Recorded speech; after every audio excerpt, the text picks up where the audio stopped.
मुसळधार पावसामुळे मुंबईच्या सखल भागांमध्ये पाणी साचलंय। सतत पडत असलेल्या पावसामुळे हिंदमाता परिसरात पाणी साचल्यामुळे याचा परिणाम रस्ते वाहतुकीवर होताना दिसतोय। हिंदमाता परिसराचा आढावा घेतलाय आमच्या प्रतिनिधी सीमा आढे यांनी।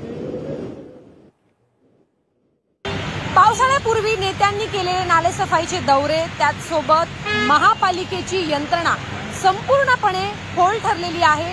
हे दृश्य बघितल्यानंतर कुणीही सांगेल मुंबईमध्ये कालपासून मुसळधार पावसाने हजेरी लावलेली आहे आणि या पावसामुळे मुंबईच्या सखल भागांमध्ये ठिकठिकाणी पाणी साचल्याची परिस्थिती आपल्याला बघायला मिळत आहे।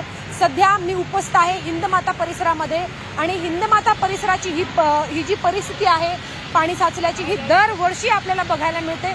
यावर्षी सुद्धा या हिंदमाता परिसरामध्ये गुडघ्या इथपर्यंत पाणी जे आहे ते साचलेलं आहे आणि याचा थेट परिणाम रस्ते वाहतुकीवरती आपल्याला बघायला मिळत आहे। मुंबईकरांना याचा नाहक त्रास जो आहे तो सहन करावा लागत आहे। महापालिकेची जी यंत्रणा आहे ती फोल ठरलेली आहे। फक्त हिंदमाता परिसरामध्येच नाही तर मुंबईतल्या सखल भागांमध्ये म्हणजे चेंबूर, कुर्ला, त्याचसोबत अंधेरी परिसरामध्ये अशाच प्रकारे सखल भागांमध्ये गुडघ्या इथपर्यंत पाणी जे आहे ते साचलेलं आहे। हवामान विभागाने रत्नागिरी, सिंधुदुर्ग, रायगड त्याचसोबत मुंबईमध्ये रेड अलर्ट जारी केलेला आहे। म्हणजे पुढचे काही तास मुंबईमध्ये त्याचसोबत इतर भागांमध्ये मुसळधार पाऊस पडणार आहे। त्यामुळे मुंबईची परिस्थिती आपल्याला पुढच्या काही तासांमध्ये अशीच बघायला मिळणार आहे।